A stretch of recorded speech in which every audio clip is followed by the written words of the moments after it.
Janasena party గతం కన్నా ఇప్పుడు చాలా మెరుగుగా జనసేన పార్టీ తెలంగాణలో చాలా ఉధృతంగా ప్రవహిస్తున్నటువంటి పరిస్థితి అయితే కనిపిస్తుంది. నిన్న తెలంగాణలో పవన్ కళ్యాణ్ గారు పర్యటన ఇచ్చారు. దానికి సంబంధించి అంతకుముందు ప్రెస్ మీట్లు కావచ్చు, వాదోపవాదాలు కావచ్చు, తెలంగాణ ప్రధానంగా ఉండేటువంటి పార్టీలకు ధీటుగా పవన్ కళ్యాణ్ గారి జనసేన పార్టీ నిర్మాణం కూడా చురుకుగా చేసుకుంటున్నటువంటి పరిస్థితి కూడా కనిపిస్తోంది. ఈ తరుణంలో మనతో పాటు జనసేన పార్టీ సీనియర్ నాయకులు దామోదర్ రెడ్డి గారు ఉన్నారు. అన్న నమస్తే. నమస్తే. ఎలా ఉండబోతుందన్న పవన్ కళ్యాణ్ గారికి సంబంధించి చాలా కీలకంగా వన్ బై వన్ చాలా ఫాస్ట్గా చేసుకుంటున్నటువంటి పరిస్థితి కనిపిస్తుంది. జనసేన పార్టీ అడుగులు ముఖ్యంగా ప్రధాన పార్టీలకు ధీటుగా ఉండబోతున్నటువంటి కార్యక్రమాలు కూడా ఏమైనా ఉండబోతున్నాయా? నేను ఒకటి చెప్తాను, మన కిరణ్ టీవీ ద్వారా. జనసేన పార్టీ అనేది ఒక సమస్యల మీద పోరాటం చేయడానికి పుట్టినటువంటి పార్టీ. ఇది ఉద్యమ స్ఫూర్తితో పుట్టినటువంటి పార్టీ, తెలంగాణ ఉద్యమ స్ఫూర్తితో వచ్చినటువంటి పార్టీ. మా అధ్యక్షుడు పదే పదే చాలా సందర్భాల్లో చెప్పాడు కాబట్టి మనందరికీ తెలంగాణ రాష్ట్ర ప్రజలకు తెలుసు.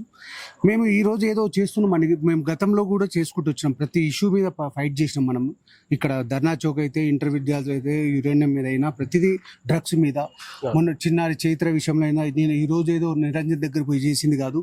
చిన్నారి చైత్ర విషయంలో, లక్ష్మి విషయంలో, ఇంకా చాలా సందర్భాల్లో చాలా చేశారు. ఇంతకుముందు గత 2000 బిఫోర్ ఇద్దరు అమ్మాయిలు అక్కడ వరంగల్లో యాసిడ్ దాడిని కూడా తను పోయి అక్కడ వాళ్ళ గుండె ధైర్యం చెప్పి తర్వాత కూడా చూసిన విషయాలు తెలంగాణ ప్రజలకు అంతా తెలుసు. ఏదో కొన్ని కుక్కలు అనొద్దు కానీ కుక్కలాగా మురుగుతున్నారు, అది వాళ్ళ భాషకి వదిలేద్దాం. ఎందుకంటున్నంటే ఆయన గుండెల్లో నుంచి వచ్చిన ప్రేమ నడుచుకుంటూ పోయిండా, కార్లో పోయిండా అనేది కాదు. అక్కడ ఆయన నిరంజన్ కోసము వస్తా అన్నాడు, వెళ్ళిండు. వాడి కోరికను, వాడు ఏదైతే ఎక్స్పెక్ట్ చేసిండో వాడు పోయిన తర్వాత ఒకరోజు వస్తున్నా అని తెలిసినప్పుడు మేము ఒకరోజు ముందు పోయి ఆ అబ్బాయిని కలిసినాం కాబట్టి, నేను చూశాను కాబట్టి చెప్తున్నాను. అప్పటి వరకు వాడు బాబు లేవనోడు ఆ రోజు నుంచి తిరగడము, ఇటు అటు యాక్టివ్ మాట్లాడడం, వాళ్ళ తల్లిదండ్రుల చూస్తుంటే సార్ వస్తున్నాడంటేనే ఇంత హ్యాపీగా ఉండు, మా బాబుకు లైఫ్ వస్తుంది అని ఒక ఆనందం వాళ్ళ కళ్ళల్లో చూసాం. సో ఏదేమైనా జనసేన పార్టీ వారి కుటుంబం కోసం మేము అంతా నాయకులుగా ఉండి వాళ్ళకు కూడా తోడున్నాం. మా అధ్యక్షుడు ఇచ్చిన సూచనల మేరకు మేము ముందు వాళ్ళ కుటుంబాన్ని కూడా, కొంతమంది పవన్ కళ్యాణ్ గారిని కూడా తెలంగాణకి సంబంధించి కొంత దూరం చేయాలనేటువంటి ప్రయత్నం, తెలంగాణ చిత్రీకరించాలనేటువంటి ప్రయత్నం కూడా కొంతమంది చేశారు.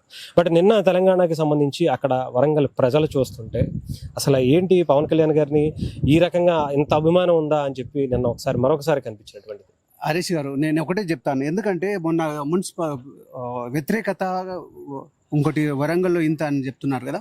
నేను కల్లారా మొన్న మున్సిపల్ ఎలక్షన్ అక్కడ కోఆర్డినేటర్గా ఉండి వరంగల్ జిల్లా మొత్తం తిరిగిన వాడిని. ప్రతి 12 కాన్స్టిట్యున్సీ నేను జనగామ నుంచి తీసుకుంటే భూపాలపల్లి వరకు ప్రతి కాన్స్టిట్యున్సీ తిరిగిన. నేనేమంటానంటే అక్కడ ప్రతి ఒక్కరు ఎక్కడ పోయినా జనసేన పార్టీ అధ్యక్షుడు నిజాయితీపరుడు, అలాంటి వ్యక్తి ఉండాలి. ఇక్కడ ఇప్పుడు ఓటు రాజకీయం అయిపోయింది. మాటలు ఎలక్షన్లో మాట్లాడే వాగ్దానాలు చేసిన తర్వాత ఎవరు పట్టించుకున్న పాపాన పోతలేరు. నిజాయితీపరుడు ఎన్నుకుంటాము మేము, తప్పకుండా అవకాశం ఇస్తామన్నారు. కొన్ని డబ్బులకు వాటికి కొంచెం లొంగి కొన్ని ఓట్లకు పోవచ్చు, కానీ నిజంగా కూడా మాకు అక్కడ సెకండ్ ప్లేస్ వచ్చింది. కొన్ని గెలిచినాము. జనగామ లాంటి అక్కడ సీనియర్ టీఆర్ఎస్ లీడర్ ఉన్న ఆడ కూడా మాకు 150 వరకు వచ్చి, ఒక కౌన్సిలర్కు 150 వచ్చింది, ఇంకో కౌన్సిలర్కు 50. ఇలా చాలా మంచి చూపించగలిగారు, మెజార్టీ చూపించారు. తప్పకుండా రాబోయే రోజుల్లో జనసేన పార్టీ తెలంగాణలో బరాబర్ మేము ఉంటాం. రైట్. మనతో పాటు ఇంకా సురేష్ రెడ్డి గారు కూడా ఉన్నారు, జనసేన పార్టీకి సంబంధించిన సీనియర్ నాయకులు. వీళ్ళందరూ కూడా దాదాపు 2014 నుంచి కూడా పవన్ కళ్యాణ్ గారు వెంట, ఇంకా అంతకు ముందు నుంచే ఉన్నారు చెప్పాలంటే. పార్టీ పెట్టినప్పటి నుంచి అయితే డెఫినెట్గా ఆయనతో పాటు జర్నీ చేసేటువంటి వ్యక్తులు. సో అన్న ఎలా ఉన్నారు? సూపర్ అన్న, ఏంటి జనసేన పార్టీకి సంబంధించి చాలా బాగా ముందుకు వస్తున్నటువంటి పరిస్థితి కనిపిస్తుంది. అంటే గతంలో లేనంత పవన్ కళ్యాణ్ గారికి ప్రెస్ మీట్కి ముందు, ప్రెస్ మీట్కి తర్వాత అనే రేంజ్లో కనిపిస్తుంది జనసేన పార్టీ. ఏంటంటారు? మీరు చెప్పింది 100% కరెక్ట్. ఎందుకంటే రానున్న రోజులలో ఇప్పుడు బీఆర్ఎస్కి ఇచ్చారు తెలంగాణ ప్రజలు, 4 కోట్ల ప్రజలు, తర్వాత కాంగ్రెస్కి ఇచ్చారు. అంటే తెలంగాణ ప్రపంచ ఉద్యమం, తెలంగాణ గొప్ప ఉద్యమం, కానీ ఈ 2 పార్టీల వల్ల తెలంగాణకు న్యాయం జరగలేదు. ఇక తర్వాత నెక్స్ట్ జనసేన పార్టీని చూస్తాం తెలంగాణ. అందుకనే మొన్న 2వ తారీఖు కూడా మాకు ఎందుకు పర్మిషన్ ఇవ్వలేదంటే, ఇక్కడ పార్టీ పెరుగుతుంది, 1,00,000 సభ్యత్వం అయింది అంటే రానున్న రోజుల్లో 119 కాన్స్టిట్యూన్సీలో మా కార్యకర్తలు, లీడర్స్ ఉన్నారు. సో నెక్స్ట్ ఏంటంటే కాంగ్రెస్ కానీ బీఆర్ఎస్ కానీ భయం ఏంటంటే జనసేన బలంగా తెలంగాణ వెళ్తుంది. దీన్ని ఆపాలని ఒక రాజకీయ కక్షగా ఆపుతున్నారు తప్పితే నిజంగా తెలంగాణ ప్రజలు చాలా తెలివికలలు. వాళ్ళు ఏం చేయలేదనే జనసేనకు మనకు టైం ఇచ్చారు. అంటే ఇక్కడ జనసేన పార్టీకి సంబంధించి ఇప్పుడు పవన్ కళ్యాణ్ గారు నిన్న తెలంగాణ మన వరంగల్ వెళ్ళినప్పుడు కూడా చాలా భారీ ఎత్తున ఆ జనాన్ని చూస్తుంటేనే అర్థం అవుతుంది. ఏంటి ఇంత పవన్ కళ్యాణ్ గారి, కొంతమంది ఏమో వ్యతిరేకిస్తున్నారు పవన్ కళ్యాణ్ గారిని ఇక్కడ తెలంగాణ ప్రజలు ఏదో అని చెప్పి, కొంతమంది నాయకులు లేదా జర్నలిస్టుల పేరుతో చేసేటువంటి కొంతమంది మాటలు. నిన్న చూస్తే అక్కడ రేంజ్లో కనిపించింది పవన్ కళ్యాణ్ గారి ప్రేమ. ఎలా ఉండదు ఇక్కడ చూడాలి, పొలిటికల్ పార్టీలు అంటే మా జనసేన వేరు, మా నాయకుడు వేరు. ఇక్కడ ఏదైనా ప్రజలకు ఏదైనా ఆపద ఉందన్నా, ఏదైనా ప్రాబ్లం ఉందంటే కూడా, సమస్యలు ఉన్నాయంటే కూడా జనసేన అధ్యక్షులు స్పందిస్తారు. ఇదే కాదు, సుగాలి ప్రీతి ఇష్యూ కూడా ఆంధ్రాలో స్పందించిండు. అంటే ఇలాంటి చాలా స్పందించిండు చెప్పాలంటే. అందులో నిరంజన్ కూడా ఒకటి అనుకోవాలి. కానీ వీళ్ళు రాజకీయం చేస్తున్నారు. కనీసానికి అక్కడ ఎమ్మెల్యే కూడా పోయి నిరంజన్ కలవలేని పార్టీలు ఇవాళ మాట్లాడుతున్నారు అంటే సిగ్గుతో ఉండాలి. ఎందుకంటే ఒక డిప్యూటీ సీఎం అక్కడ ఆ ప్రాబ్లం ఉందని తెలుసుకొని అక్కడ పోయి పరామర్శించిండు. మరి అది ఒక రాజకీయ నాయకుని లక్షణాలని గమనించాల్సింది బీఆర్ఎస్ కానీ కాంగ్రెస్ కానీ. దాన్ని కూడా రాజకీయం చేస్తున్నారు. ఇంకా అంతకన్నా నీచమైన రాజకీయాలు కాంగ్రెస్ కానీ బీఆర్ఎస్ కానీ చేస్తుంది. జనసేన ఎప్పుడు కూడా తెలంగాణ ప్రజలు ఏ సమస్య వచ్చినా, ఏ ప్రాబ్లం వచ్చినా, ఇంతకుముందు కూడా చాలా దానిపైన మేము స్పందించినాం. ఇంతకుముందు రాజశేఖర్ ఉన్నప్పుడు యాసిడ్ దాడిలో కానీ, మొన్న ఇక్కడ ఎల్బీ నగర్లో ఒక అమ్మాయి మైనర్, మొన్న ఖమ్మం కూడా మైనర్, ప్రతి సమస్యకు స్పందిస్తూ ఉంది. ఇది తెలుసుకోవాల్సిన అవసరం ఉంది. వాళ్ళ లెక్క కోట్లు సంపాదించడం, నాకు ఎమ్మెల్యేగా ఎంపీ కావాలనే ఉద్దేశం జనసేన పార్టీకి లేదు. అందులో మా అధినాయకుడికి అసలే లేదు. అంటే ఇక్కడ చాలా మంది మనం చూసుకోవచ్చు, పవన్ కళ్యాణ్ గారికి సంబంధించి ఆయన ఆంధ్ర పాలిటిక్స్ లోనే ఎక్కువ యాక్టివ్గా ఉన్నారని మొన్నటి వరకు అనుకున్నాం. ఇప్పుడు తెలంగాణకు సంబంధించినటువంటి సమస్యల మీద కూడా దృష్టి పెడుతున్నారు. ఇప్పుడు కార్యాలయం కూడా ఓపెన్ చేసుకున్నారు.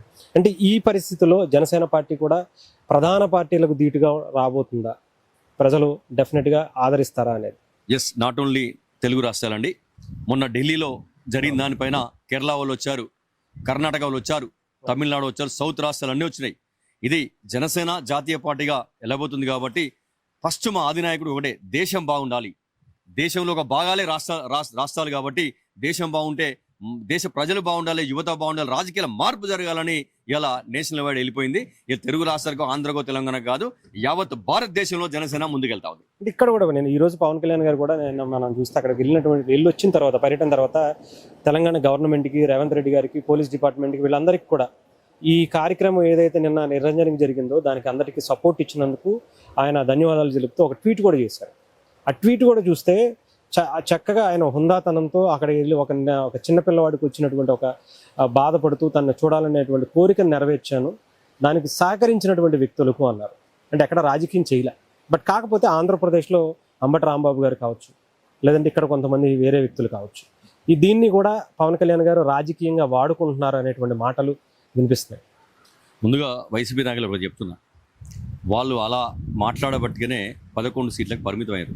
ఇలా ఇంకా మాట్లాడితే నెక్స్ట్ ఎలక్షన్లో ఆ 11 ఎమ్మెల్యేలో గెలవరు. ఎందుకంటే ఒక రాజకీయ నాయకులు, ఒక ఎమ్మెల్యేలు కావచ్చు, మాజీ మినిస్టర్లు కావచ్చు, ఎవరైనా కావచ్చు, కానీ అది పోయింది ఆ నిరంజన్ అనే అబ్బాయిని కలవడానికి పోయింది. అది రాజకీయం కాదని అందరికి తెలుసు. కానీ వైసీపీ వాళ్ళకు ఏం లేదు. ఆ 11ను కాపాడుకోవడానికే ఈ రాజకీయాలు చేస్తారు. దయచేసి ఏంటంటే రాజకీయంగా ఎదుర్కోవాలంటే మీరు ప్రజల సమస్యలపైన కొట్లాడండి. ఇలా ఆంధ్రప్రదేశ్లో రోడ్లు లేని పరిస్థితి ఉంది, మీకు తెలుసు ఎన్ని సమస్యలు ఉన్నాయి. ఇలా మా ఎన్డీఏ ప్రభుత్వం వచ్చినాక అందులో పవన్ కళ్యాణ్ గారు ఇన్సెట్ తీసుకొని ఆంధ్రప్రదేశ్ని డెవలప్ చేస్తూ ఉన్నారు. ఆ సమస్యలపైన మాట్లాడరు ఎప్పుడు వైసీపీ. ఇలానే ఆ రోజా ఒక నలుగురు ఉన్నారండి, వాళ్ళు ఏమున్నా ఇలా చిల్లర రాజకీయాలు చేసి ఉన్న పార్టీని నాశనం చేస్తారు తప్పితే ఇది రాజకీయం చేయొద్దు. నిరంజన్ అయితే అది ఒక అభిమానంగా, ఆయన పవన్ కళ్యాణ్ ఇష్టం కాబట్టి పోయిండు అనేది అందరికీ తెలుసు. వాళ్ళు అర్థం చేసుకోకపోతే వాళ్ళ కర్మ వాళ్ళకి వదలాలి వైసీపీ. రేపు రాబోయేటువంటి ఏదైనా సరే ఇష్యూస్ కావచ్చు, ఎలక్షన్స్ కావచ్చు, జనసేన పార్టీ ముందుంటుందా, బలంగా నిలబడుతుందా? ఎస్, ఆంధ్రప్రదేశ్లో మరి ఆ 11 కూడా రావు. నెక్స్ట్ తెలంగాణకు వచ్చేస్తే కాంగ్రెస్ జీరో అవుతుంది. ఇక్కడ జాతీయ లెవెల్లోనే కాంగ్రెస్ గ్రాఫ్ మొత్తం పడిపోతుంది. ఎందుకంటే 70 సంవత్సరాలలో ఎక్కువ పరిపాలించింది కాంగ్రెస్ ప్రభుత్వం సెంట్రల్లో. అది రాను గ్రాఫ్ తగ్గుతుంది. ఇలా 2 రాష్ట్రాలు ఉన్నాయి వాళ్ళకి, అందులో సౌత్లో ఉన్నాయి. కాబట్టి రానున్న రోజులలో కాంగ్రెస్ మాత్రం జీరో అవుతుంది. ఇక్కడ తెలంగాణకు వచ్చేసి బీఆర్ఎస్లో మీకు తెలుసు, ఇలా తెలంగాణ వాదం అని ఫ్యామిలీ అంతా తెలంగాణ పార్టీ పెట్టి ఇలా కవిత ఏ రీజన్ చెప్తుందండి ఇలా మాట్లాడుతూ ఉంది. కవిత తప్పు చేసి మళ్ళీ పార్టీ పెట్టింది.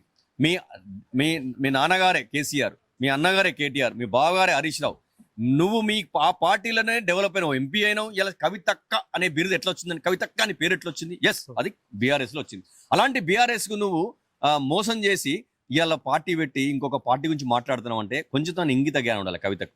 ఫస్ట్ ఆఫ్ ఆల్ తెలంగాణ ప్రజలకు ఆమె చెప్పాలి, నువ్వు పార్టీ ఎందుకు పెట్టినావు, మీరు మీ ఫాదర్ మీ బ్రదర్ తప్పు చేసిందా, మీ బావగారు హరీష్ రావు తప్పు చేసిందా, నువ్వు తప్పు చేసినా, పార్టీ పెట్టాల్సిన అవసరం ఏముంది, మీరు ఒకటే పార్టీ ఎందుకు ఇంతకుముందు ఉన్నారు తెలంగాణ అప్పుడు కొట్లాడినప్పుడు, ఇప్పుడు ఎందుకు లేరు, అది ఫస్ట్ క్వశ్చన్కి ఆన్సర్ చెప్పినాక వేరే వాళ్ళ గురించి మాట్లాడడం. ఇంకోటి ఆమె చేసిన తప్పుకి జనసేన గురించి ఏం మాట్లాడే అర్హత ఆమెకి లేదు కవితకి.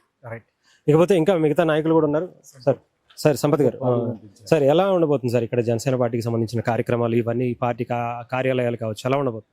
కిరణ్ టీవీకి ముందుగా నమస్కారాలు. రాబోయే రోజులలో జనసేన పార్టీ గ్రామాన ఊరూరున జెండా ఎగరబోతా ఉంది. గ్రామ కమిటీల నుంచి మొదలుకొని రాష్ట్ర స్థాయి వరకు కూడా రాబోయే రోజులలో చాలా బలమైన కమిటీలు కూడా వేయబోతూ ఉన్నారు. పార్టీ అంతర్గత లోతుగా పోయి కూడా అన్వేషణ చేస్తూ పార్టీ ముందుకెళ్తా ఉంది. రాబోయే రోజులలో చాలా బలంగా ఉంటుంది జనసేన పార్టీ.